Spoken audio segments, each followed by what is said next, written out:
My name is John DeVille. I am the Vice President of Macon County NCAE. I'm a teacher here at Franklin High School. On behalf of the local chapter of NCAE, Progress North Carolina, and Public Schools First for North Carolina, I'd like to welcome you here this evening for our town hall meeting. We have several excellent speakers for you tonight.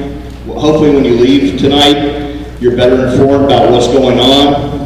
Hopefully when you leave tonight, you have some specific strategies that you can employ to lift us up from the bottom, which is where North Carolina is right now in terms of its commitment to K-12 public education. That's not where we've been historically. That's why you probably came out tonight. That's why these forums are being held across the state. We're starting, these folks who are speaking tonight are part of organizations that have already gone around to major metropolitan areas, and now they're making the second pass through the state, through the rural areas. So they're going from Macon County all the way to Newburgh. Our first speaker this evening is Patsy Keever. Patsy is a native North Carolinian. She's born and raised in Charlotte. She put on here what year she graduated from Duke in Western Carolina, but I'm not going to tell you. She moved to Asheville with her late husband in the 70s, and after his service in Vietnam, she raised 2 daughters. She now has 5 grandchildren. She taught in North Carolina public schools for 25 years, mostly in the 8th grade in Buncombe County. Patsy served 3 terms on the Buncombe County Board of Commissioners from 1992 to 2004. She served 1 term in North Carolina General Assembly in the House of Representatives, and she is a lifelong supporter of public education in North Carolina. She is currently on the board of Public Schools First in North Carolina, and I'm going to turn the program. Hello? Ooh. I've got all these toys here. I've got my clickers, so I'm almost ready. I want to welcome all of you here tonight. We're so glad to see you, and I am thrilled that there are this many people in Franklin and thereabouts who are interested in what's happening in the public schools, because folks, we have some problems, and that's why we've had this meeting here tonight. We're going to share with you some of those problems from, I'm going to give you a legislative overview, and then we've got some fabulous speakers here, people that you know from your own community who are going to share some of their stories with you. There will be a question and answer after they talk, so I am representing Public Schools First, which is a statewide organization. That's the big screen. And thank you so much, John DeVille, for getting everybody together and setting everything up. We are thrilled. I want to give a shout out to Garrett Brenner, who is with Progress North Carolina, who is also helping us tonight and who is standing there to help me stay on time. We're going to try to run a tight ship, but I've got a microphone so we could be in trouble. Rodney Ellis, who is the state president of the NCAE, is with us tonight, and he'll finish up for us. So I'll go ahead and get started. And I have to tell you, I haven't taught in 10 years. I have never done a PowerPoint, but I am very excited to have this little laser. What do I point it at, though? That's what I don't know. Okay. Well, okay, I hit that one, nothing happened. Oh, I'm hitting the wrong button. This is a learning experience, so bear with me. And also, this is the first time that Public Schools First North Carolina has done this particular PowerPoint. So if you see something that you think needs to be changed, or if you have questions at the end or something you would like us to add, please feel free to share that with me after the meeting. So let's get started, and let me get organized. Have I forgotten to introduce anybody yet? Okay.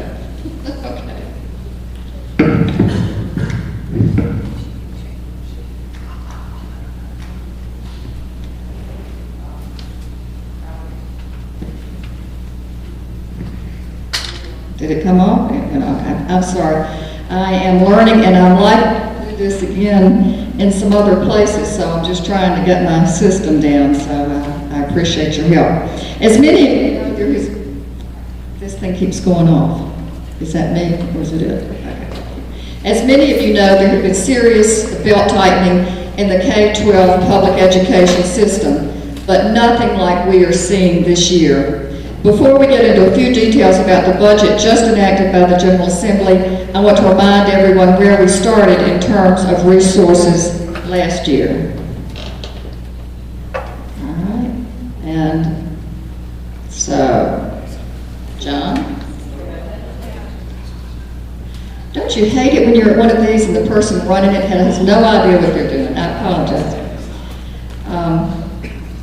Except that, okay, this is the national rankings. We have gone from 24th in the nation in 10 short years with teachers' salaries to 46th. And in the Asheville paper not too long ago, there was an editorial cartoon, you know, our first in flight. It had 46th in education. I cut that out. It was an eye-opener to me. 20% of our teachers make the lowest amount on the state scale, which is $30,800. Teachers with 5 years experience make $31,200, and it takes 15 years for new teachers to earn $40,000.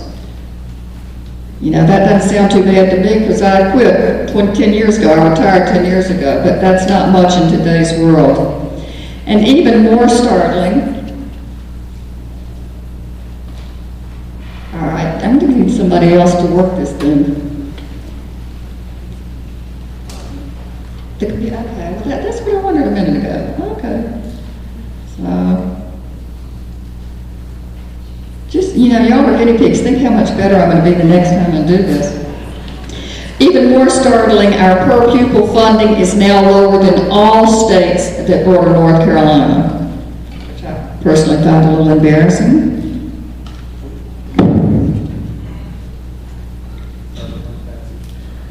You know,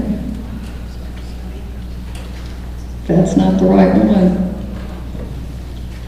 You know what I need is a teacher who is now teaching. Rodney, you want to take that over? Okay, that'd be great. Okay, we're ready for the next one. It should be the budget impact on students. It's the other way. See, I'm glad this is not working too well for Rodney either. No, how about the next one? Next one, okay. All right, the budget impact on students. When legislators voted to support the budget that we now have, this is what happened. First thing is we lost 2,500 seats for pre-K students. Cuts to textbooks, technology, and instructional supplies. I know my grandchildren in Wilmington they can't take their books home because they don't have enough books for everybody to take their books home and do their homework. The budget for English as a second language was cut by half, and on a note, the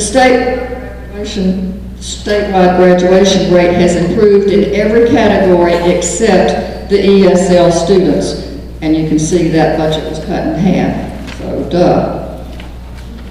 Next one. All right, now this graph illustrates funding patterns for K-12 from 2008-2009 school year to the 2013-2014 year.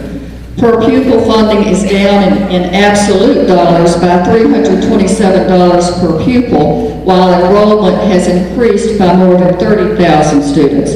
And we will hear from our governor that they're spending more money on education than they ever have. But if you look at it with inflation in mind and the number of students that have gone up, that doesn't make sense.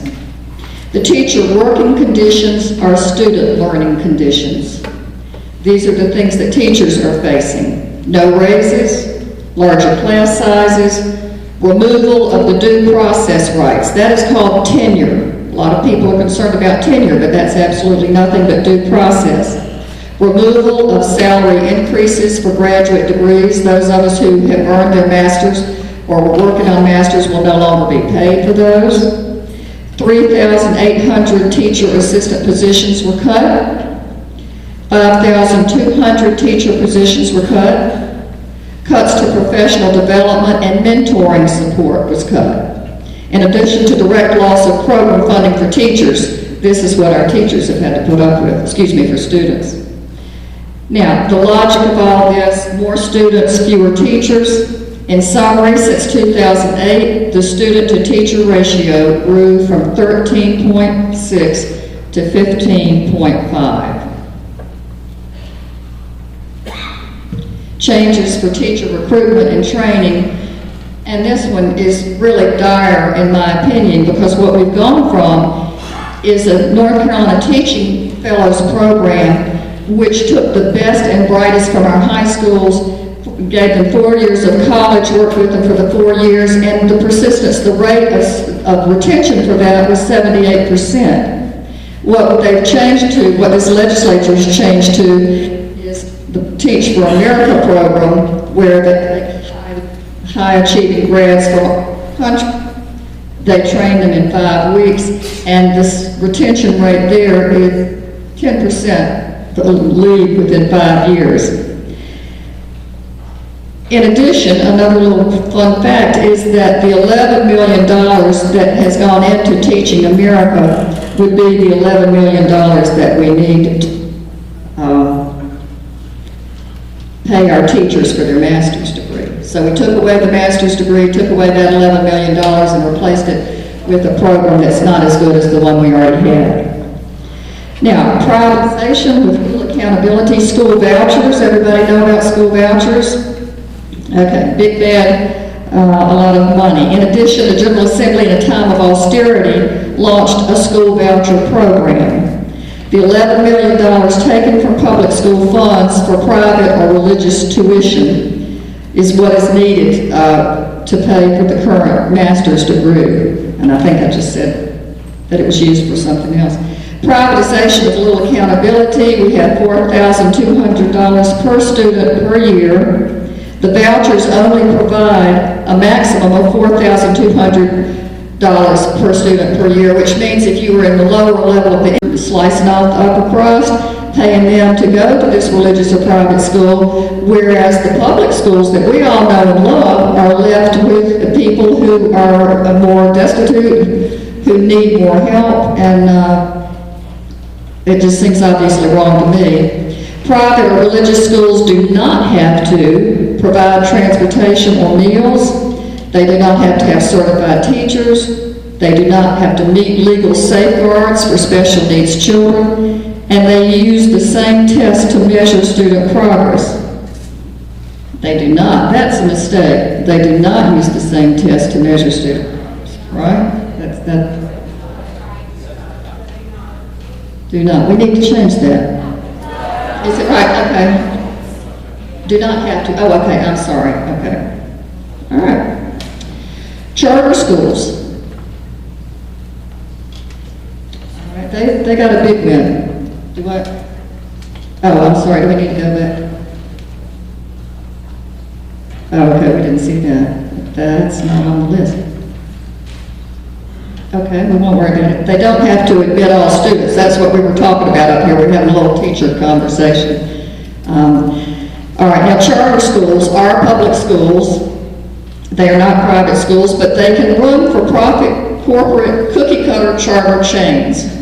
Now, I know that in some places the charter schools are very good. I know Buncombe County has some very good charter schools, but across the state, that's not necessarily the way it is. So we have minimal oversight by limited office of charter school staff, do not have to provide transportation or meals. I know you can all read. Only 50% of teachers need to be certified, have no curriculum requirements, can expand one grade level per year without approval, and no longer subject to local school board impact statements. No limits on number of charters, 170 new letters of intent submitted just this year. So you think about all of that and we realize we're not playing on a level ground anymore. And public education is what we have known is the level playing ground for everybody. That's what gives us all an equal chance. Charter schools, we are not having that equal chance. So here we are. This is why you see of cuts being reported in newspapers across the entire state.